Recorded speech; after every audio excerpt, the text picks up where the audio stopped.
The sleek black SUV glided effortlessly down a deserted suburban road, its engine whisper quiet against the hush of the night.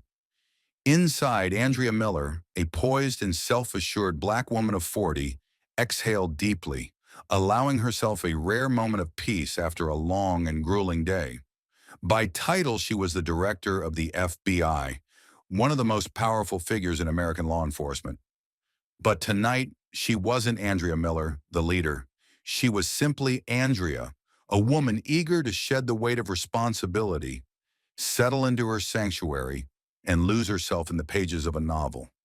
The road stretched ahead, empty and untroubled, her headlights carving a path through the darkness. The stillness of the evening was only interrupted by the rhythmic hum of her tires against the pavement. Then, without warning, a sudden burst of red and blue lights filled her rearview mirror, casting an ominous glow inside her car. The sharp wail of a siren sliced through the silence, commanding her to pull over. Andrea's brows knitted together, confusion flickering across her face. She had broken no laws. Her speed was well within the limit, her turn signals used precisely, every regulation meticulously followed. Still, without hesitation, she guided her SUV to the curb and came to a stop. As she lowered her window, a tall, young white officer strode toward her car, his badge catching the dim glow of the streetlights. His name tag read Jack Reynolds, and his face was a mask of irritation, his body language exuding an authority that felt more like hostility. He didn't bother with pleasantries. Instead, he peered at her with a look that Andrea knew all too well, one of immediate suspicion. "You were stopped for security reasons," he said coldly, his voice devoid of warmth or explanation. Andrea straightened her back, keeping her expression neutral even as an unease curled inside her. "Security reasons?" she asked evenly.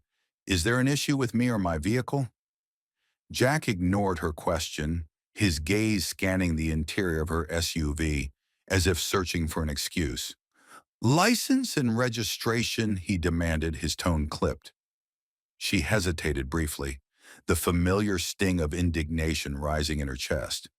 But she kept her composure, reaching into the glove compartment and retrieving the necessary documents before handing them over. He barely glanced at them before turning away, retreating to his patrol car without another word. As she sat in the thick silence, her mind raced. This wasn't unfamiliar. No matter how many walls she had broken through, no matter how much she had achieved, moments like these had a way of dragging her back to a reality she could never escape. Minutes later, Jack returned, the documents carelessly gripped in one hand.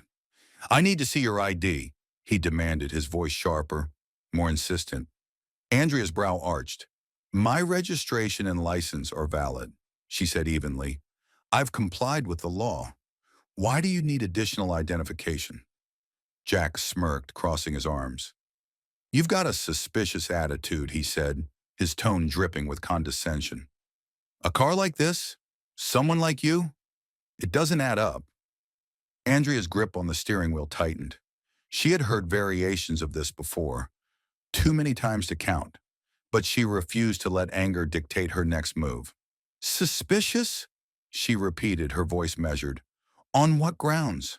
Jack shrugged, his gaze flitting over her simple yet elegant jacket as though searching for something to justify his behavior. "Nothing specific," he muttered, then added with a sneer, "but I'm in charge here, and if you don't hand over your ID, I can take you down to the station." Andrea inhaled deeply, steadying herself.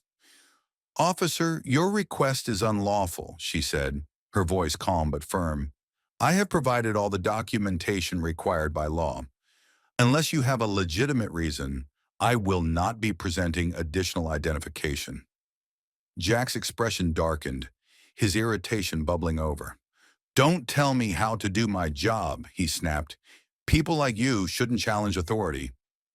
Andrea's stomach twisted, but she refused to let him see the effect of his words. Instead, she held his gaze, her voice unwavering. "I'm not challenging your authority, officer. I'm asking you to uphold it correctly." Jack leaned in closer, his sneer deepening. "Who do you think you are?" he scoffed. Andrea's eyes never wavered. "Someone who knows the law better than you." Jack's patience frayed.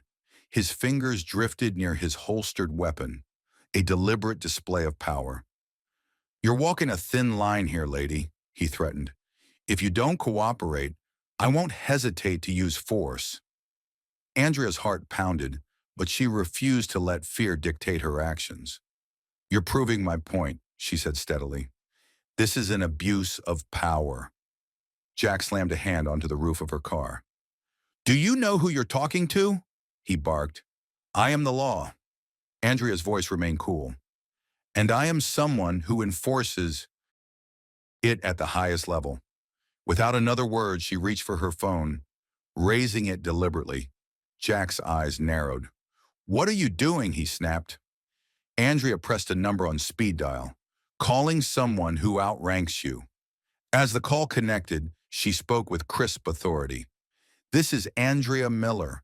I am being detained unlawfully. I need the sheriff here immediately." Jack's confidence faltered.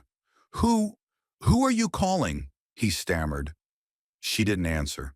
She simply relayed her location, then ended the call. "The sheriff will be here soon," she said, her voice unwavering. "I suggest you think carefully about your next move." Minutes later, another set of flashing lights approached. The sheriff's SUV pulled up, and a tall, middle-aged Latino man stepped out, his gaze sharp and unreadable.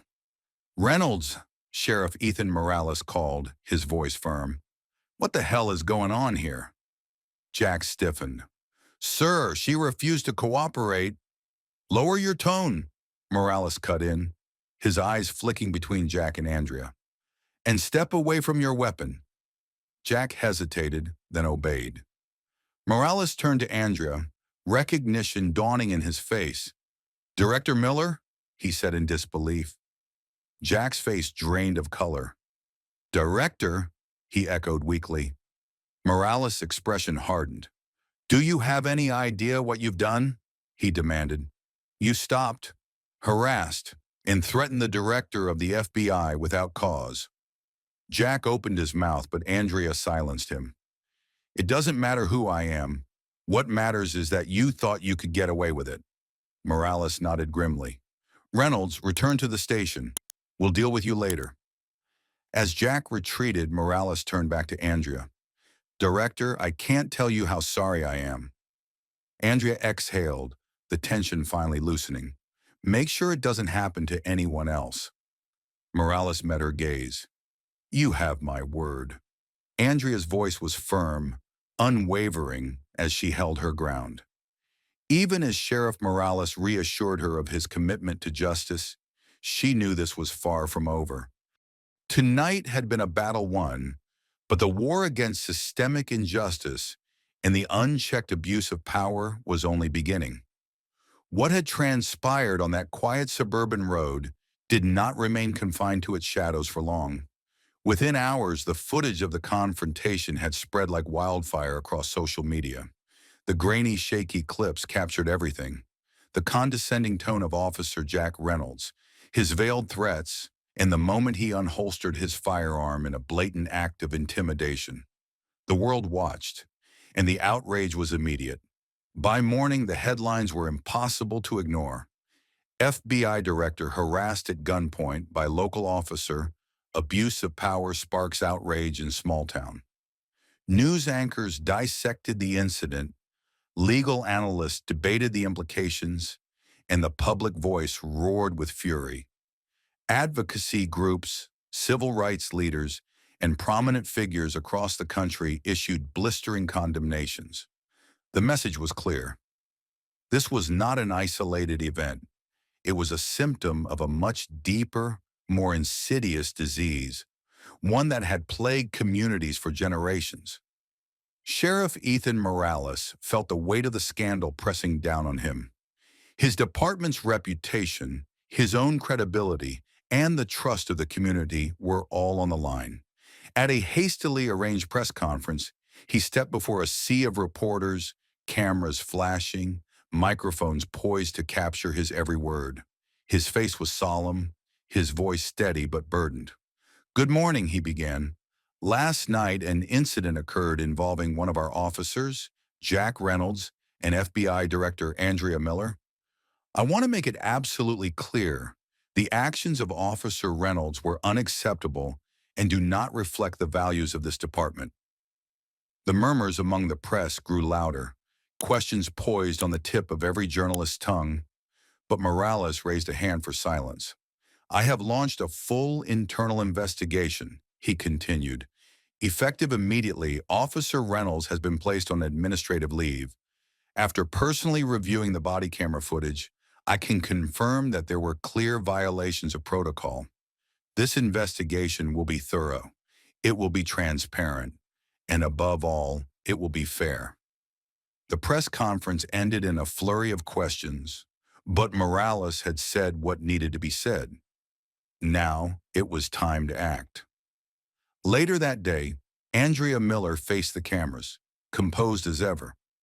Dressed in a sharp navy blazer, she stepped onto the stage at a press event organized by the FBI.